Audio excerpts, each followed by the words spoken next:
बहुत सुन ली तुम्हारी बकवास, अब और नहीं सुनूंगी। मैं पार्वती सिंघानिया हूँ और ये सच कभी बदलने वाला नहीं है।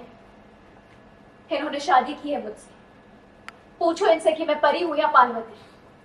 अगर मैं पार्वती नहीं हूं तो मैं अपनी माँ अंबिका देवी सिंघानिया के साथ उनके घर में क्यों रहती हूँ?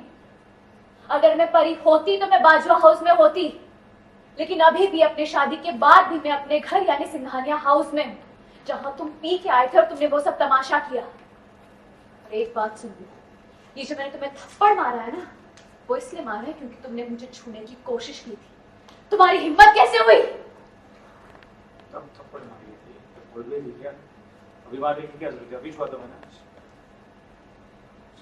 पर इसी बात की सजा है।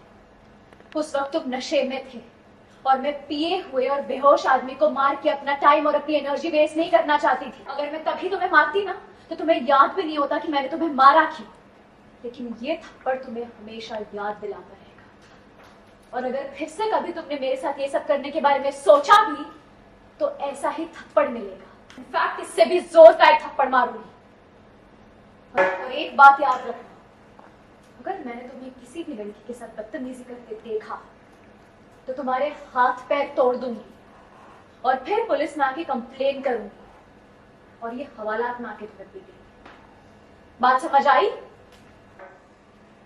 पार्वती, तुमने खुद कहा ना कि उस वक्त ये नशे में था, तो जो नशे में होता है उसकी बातों पर यकीन कैसे किया जा सकता है? आई एम श्योर इसने नशे में तुम्हें बोला होगा कि इसने परी की माँ को फंसाया और मैं भी इसके साथ इसके प्लान में शामिल हूँ। अरे जो इंसान नशे में तुम्हें परी समझ रहा है और जो जिंदा इंसान को पहचान नहीं पा रहा, उसकी बातों पर कैसे यकीन किया जा सकता है? ये तो नशे में कुछ भी बोलेगा। नशे में वो था, नशे में मैं नहीं थी। और ना ही तुम नशे में थी जो तुम झूठी आई विटनेस को यहाँ ले आए।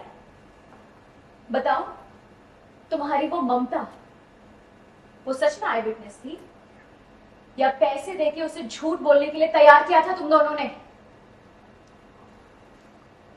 मैंने ऐसा कुछ नहीं किया है। वो खुद आई थी, मुझे पुलिस स्टेशन के बाहर मिली थी, वो खुद गवाही देने आई थी। मैंने नहीं बोला उसे कुछ भी बोलने के लिए। अभी पता चल जाएगा कि ये खुद आई थी या किसी ने इसे भेजा था। बताओ, किसने पैसे दिए थे तुम्हें झूठी गवाही देने के लिए? कौन है औरत? कब पैसे दिए मैंने तुम्हें? तो मैं तो जानता भी नहीं हूँ इनको। इंस्पेक्टर साहब, क्या मैं एक बार सीसीटीवी फुटेज देख सकता हूँ? हाँ बिल्कुल, आइए चलिए। परी ने मारा राकेश को थप्पड़। आपको बता दें कि राकेश और नीति को मिल चुकी है बेल, लेकिन इसी बीच हम देखेंगे कि परी का फूटता है राकेश पे गुस्सा और वो सभी के सामने पुलिस स्टेशन में जड़ देती है राकेश को जोरदार थप्पड़, जिसे देखकर राकेश हो जाता है शॉक। और यहाँ परी राकेश पे बरसते हुए उसे कहती है कि वो परी नहीं बल्कि पार्वती है और इस सच्चाई को वो अपने दिमाग में अच्छी तरीके से बिठा ले।